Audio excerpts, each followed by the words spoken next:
In what would have appeared in some's eyes as a lackluster performance, this Saturday, October 21st, saw the return to the ring of junior welterweight fighter contender Jack Catterall. Catterall is known for having had a tough fight, a go-round with then at the time undisputed champion Josh Taylor, in a fight that many felt that Catterall deserved the victory, but Taylor walked away with the win. Now, he returned to the ring this past Saturday against Jorge Linares, and this was supposed to help knock the dust off, so to speak, of his inactivity, but also to get him prepped for a possible second go-round against Josh Taylor. Finally, let's talk about the fight that took place between Catterall and Jorge Linares.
Jack Catterall, not a household name at this time, maybe if you're from the UK.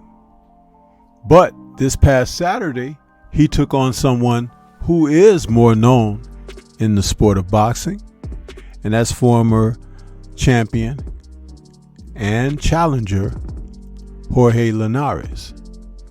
This fight took place over in the UK, and Catterall was on point. Linares has said going into this fight he was going to do all he could to try to win this fight, to prove that he is still a player in this deadly game, the game of boxing.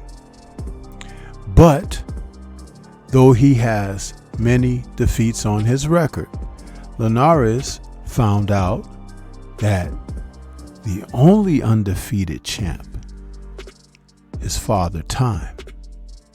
Because in this fight, it took Catterall just a few rounds to establish himself as the fighter that he is known to be.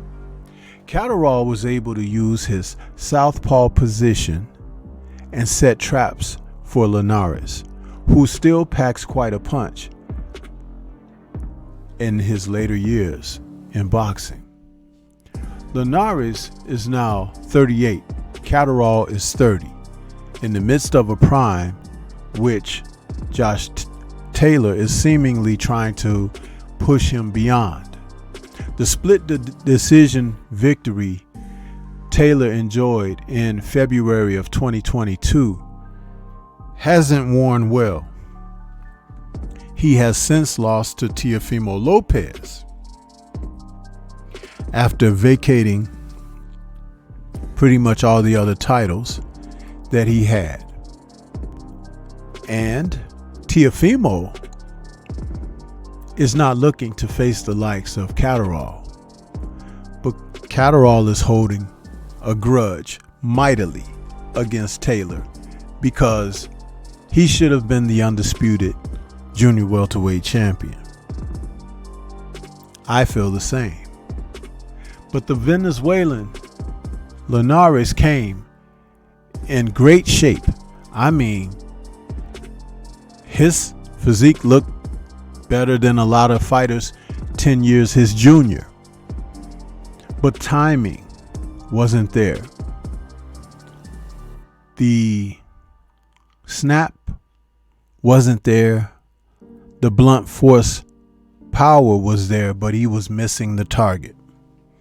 Some of that had to do with Catterall's craftiness.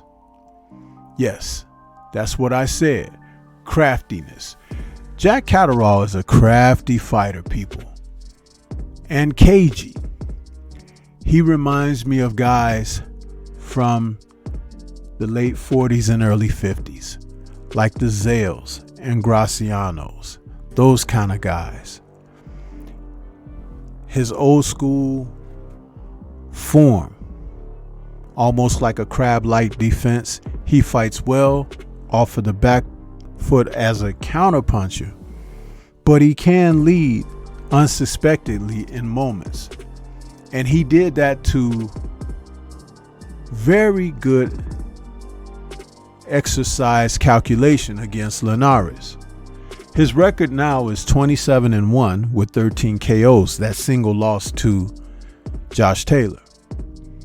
And in this fight, he was able to set those same traps for Linares, whom he seemed to exhibit a great deal of respect for.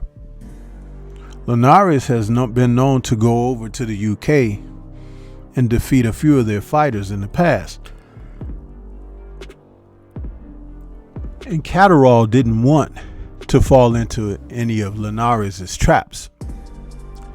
But came one of those fifth round sequences where he hit Linares with a couple of combinations, and the next thing you know, Linares took a few steps backwards and kind of buckled and went near the ropes, where Catterall pounced on him. But it was very close to the end of the round, and Linares was able to go back to his corner and recover. What that told me about Jack Catterall is this. He's not a risk taker in the sense of looking to get in there and go for broke. But if he catches someone, and he usually has a point like this in almost all of his fights, where he's able to hurt an opponent. He did it to Taylor. He knocked Taylor down in their fight. However, to him, it's about winning. It's not about knocking the other guy out. It's not even about impressing the crowd. It's about pressing forward through to victory. And though Linares, who did show brief flashes of him old self, his record now is 47-9 with 29 KOs. He's talking about possibly getting into promoting, but he should get out of the ring. He's had his day, and he's been a most respectable fighter. There seemed to be a great deal of sentiment toward that, he being a respectable fighter and a respected fighter. He doesn't need to continue to go on, because this is a young man's game. And when you talk about nearly a 50-fight career, you have to consider that, time does go on. But Catterall wants Josh Taylor. He wants him like a fat boy wants that last piece of birthday cake. And Taylor, who witnessed this fight, said he couldn't finish a Sunday roast. Amazing. Some of the Brits are great trash talkers, man.